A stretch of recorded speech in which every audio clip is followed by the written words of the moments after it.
जीवन में कई बार जब हम कोई अच्छा काम करते हैं और लोगों से उम्मीद करते हैं कि उसके बाद वो हमसे कुछ अच्छे शब्दों को कहेंगे, हमारा प्रोत्साहन बढ़ाएंगे, और इसके विपरीत जब वो हमारी आलोचना करते हैं, जब हमको बुरा भला कहते हैं, जब हमारे कामों की निंदा करते हैं, तब बड़ी तकलीफ़ होती है, बड़ा बुरा लगता है।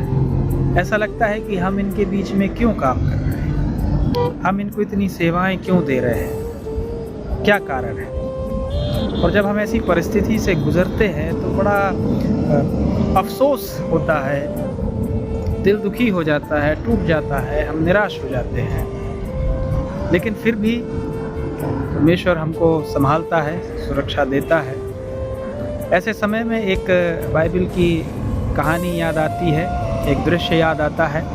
नहम्याह की पुस्तक उसका 4था अध्याय और उसकी पहली दूसरी आयत में इस प्रकार लिखा है कि जब यहूदियों ने यरूशलेम की शहरपनाह का काम किया तो संबलत एक व्यक्ति है जिसको बहुत बुरा लगा।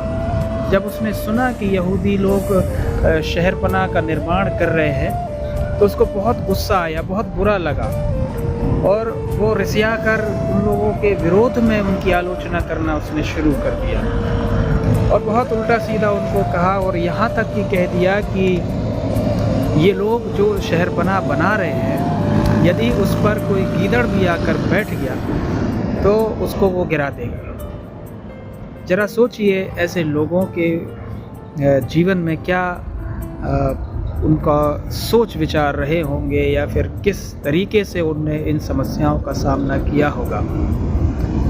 यहूदी चारों तरफ से घिरे हुए हैं, परेशानियों से, चिंताओं से, निराशाओं से ये लोग घिरे हुए हैं। ये 70 साल की भारी गुलामी काट के आए हैं, एक लंबे समय के बाद अपने देश में वापस पहुँचे हैं। ये निराश हैं, हताश हैं, आगे कोई उम्मीद नहीं है, समस्याएं इनके जीवन में है, इनके पास ना घर है, ना मकान है, ना मंदिर है, ये कहाँ पे रहेंगे।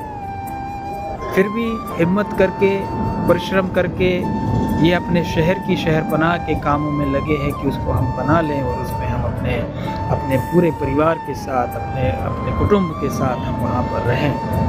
लेकिन विरोधी यहाँ भी उनका पीछा नहीं छोड़ रहे, वो उनकी आलोचना करने में लगे हैं। मेरे प्रियो, इन लोगों ने उनकी बातों को नहीं सुना, इन्होंने उनकी बातों पर ध्यान नहीं दिया और ये लगातार अपने कामों में लगे रहे।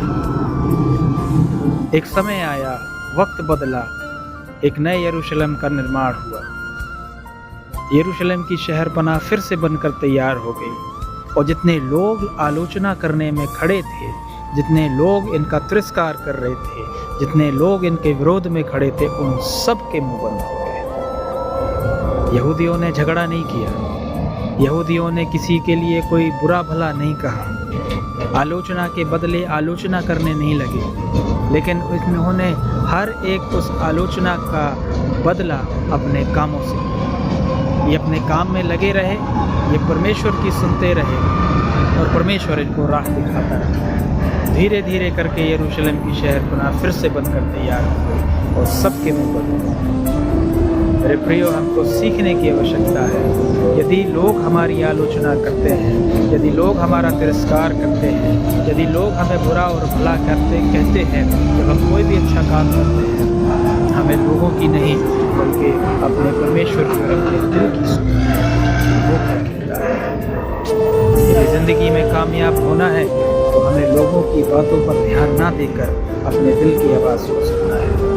यदि हम लोगों की आलोचनाओं को सुनते रहेंगे, हम अपने जीवन में कभी कामयाब नहीं होंगे। इसलिए जब भी आपकी आलोचनाएं हों, जब भी आपके लिए लोग बुरा और भला कहें,